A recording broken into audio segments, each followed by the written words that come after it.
Electrolux Model 12 is a lot more shiny. It's a lot cleaner. Look, you can see it's brown, not black. And it now has a handle which makes carrying it about so much easier than when we first saw it, but has the last couple of months worth of work been worth it? Well, let's find out.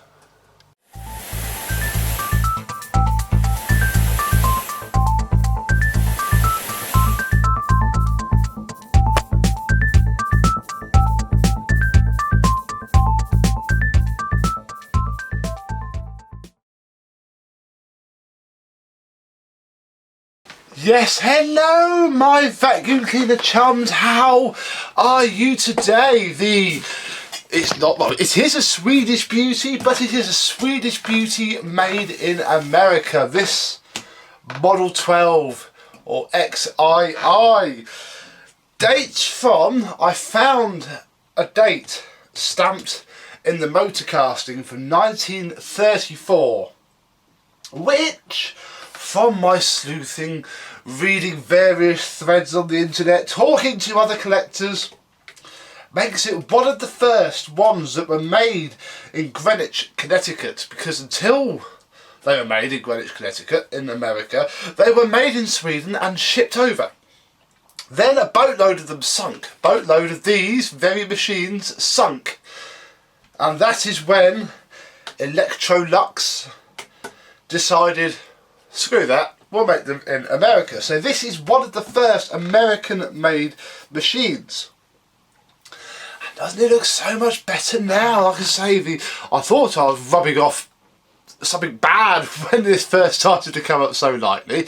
It's probably not 100% now, but I don't want to go too far and damage it. It will certainly do. The other thing that you can probably notice, look, is that it now has a handle.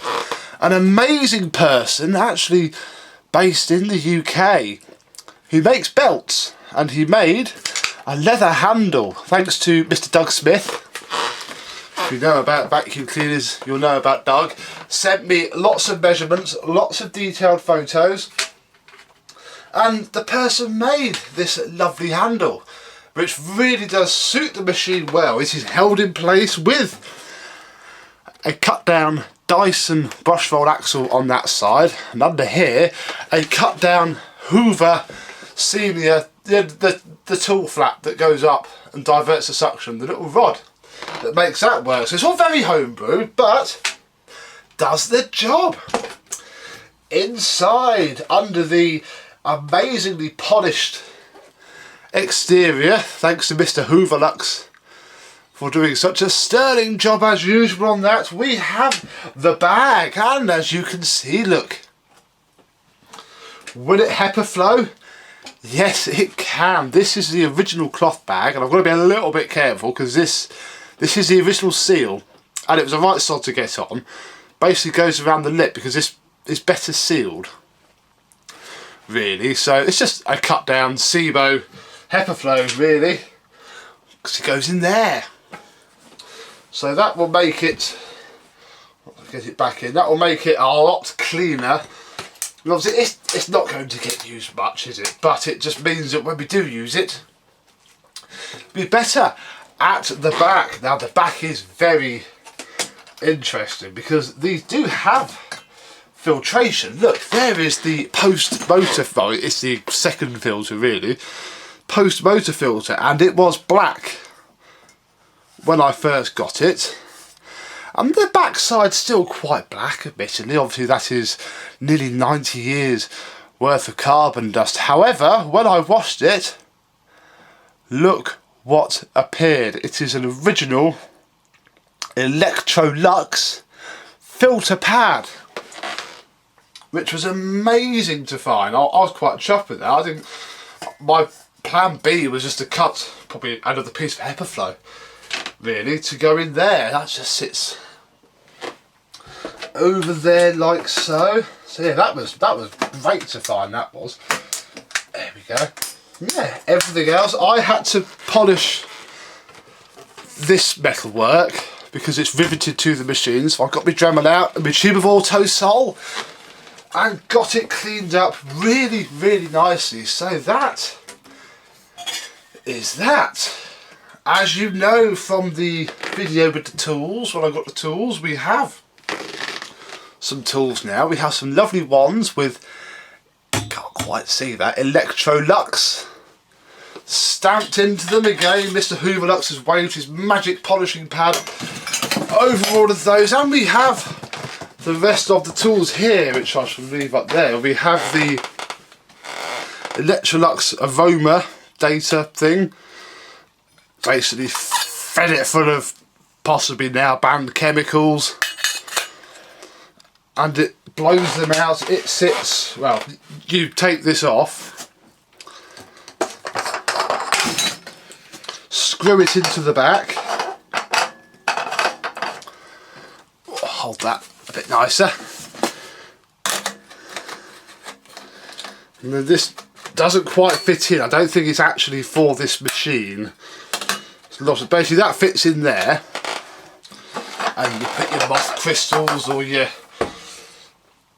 nice air freshener made of asbestos in there, and it aerates it. So that's it. That doesn't actually fit this. None of the tools are actually Model 12 tools, but they do work. But this is going to be a display piece, so it doesn't matter too much. Oh, the cable. Do you remember the terrible, deadly cable that it came with? Well, if you remember from the Hoover 800 after video, I went and bought some nice rubbery flex, and this is that rubbery flex. I haven't made it very long because it doesn't really need to be, just long enough to be used really. So that is the original machine end plug. There's supposed to be a cable grip inside, but that's long gone. So basically there's a cable tie wrapped tightly around the inner cores just to stop it from pulling out. It's also got another one of the vintage looking but modern and safe US style plugs. So it now has another, and apparently, again this is a little snippet from Doug, cables were originally black, so that braided one wasn't original anyway, which is quite nice. We have our hard floor brush. Sure, these are from a Model 30. Someone will say in the comments, but they look age appropriate, and obviously they are better than the tools that it came with. This is the upholstery tool that we have, which actually is very nearly original. That line running through the middle is the only difference to the original tools on that. We have the very nice carpet brush, either the main floor nozzle or you flip it around for a more concentrated suction. You also have the, I can't remember what it's called, but the bit that agitates the carpet, that rolls around there. The gleaner, that's it. I know it was written somewhere. Gleaner! The gleaner thing. Who knows? We have, in its original box as well, the sprayer. Nice Electrolux sprayer that connects to the hose which you would put on the blower port and spray your moth crystals. I know people have used it for painting in the past that I've read, etc, etc. So we'll pop that back in its box because that is a little bit delicate. Let's be honest, if I smash that now I shall cry. This is the hose that we have. Definitely not the original, but again, better than nothing. So we have all of our tools. We have the cleaner. Let me set up my 110 volt transformer so it works here in Buckinghamshire on 240 volts. And I'll show you what it sounds like. Okay, are we ready?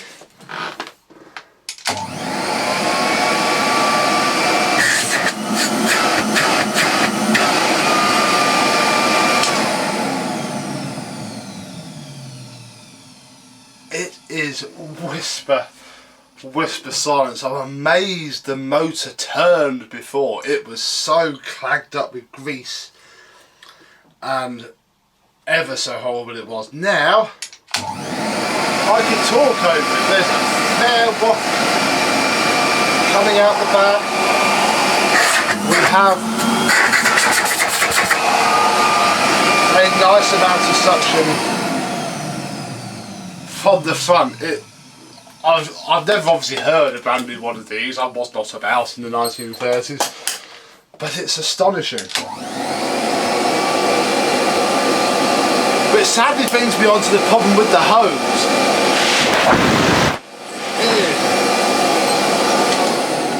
The hose, sadly, is not airtight. Now, the owner of this, one of his staff members who is in America on their US branch, actually provided all the tools. He bought them and had them shipped to me, and I did ask to, you know, make sure the hose is airtight, and he asked a question and the seller said it was.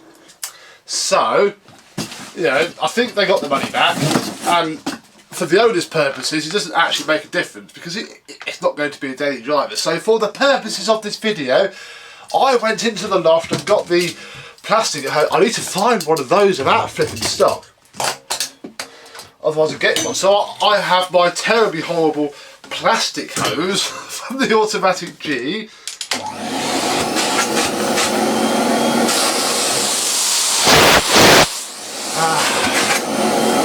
Holds itself up and everything. I can't remember what the wattage is on this.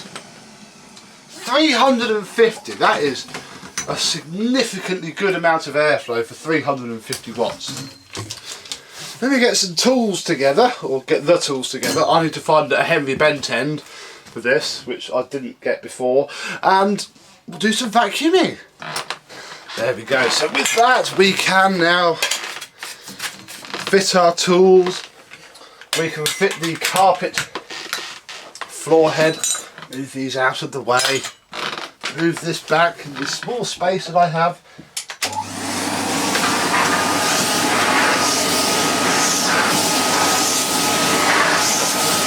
And it's lifting up the carpet. Obviously it's not going to move it, but you know, it's certainly picking the bits up. We can go for a more concentrated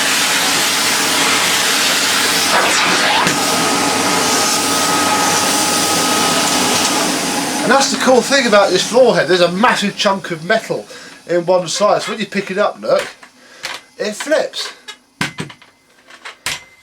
which is very, very good indeed. Obviously we can do the same with the wall slash hard floor brush, but we won't be doing that in this video. So we have the upholstery tool. That provides a good deal of suction, that does.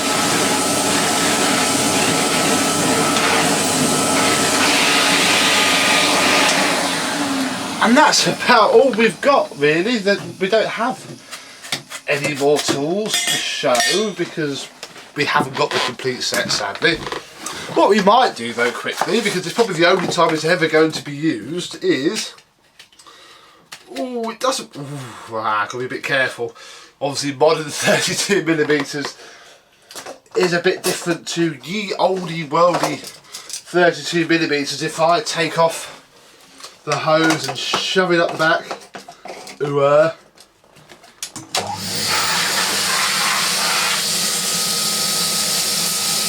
oh, there's more air leaking out the back of this Henry hose.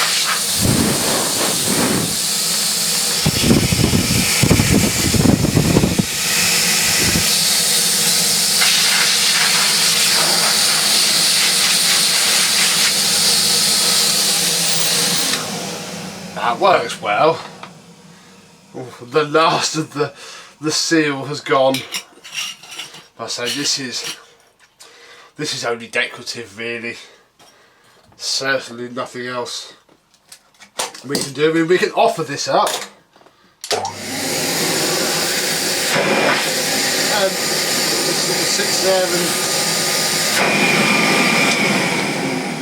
does what it needs to do really. So yes, as you can see, a massive transformation.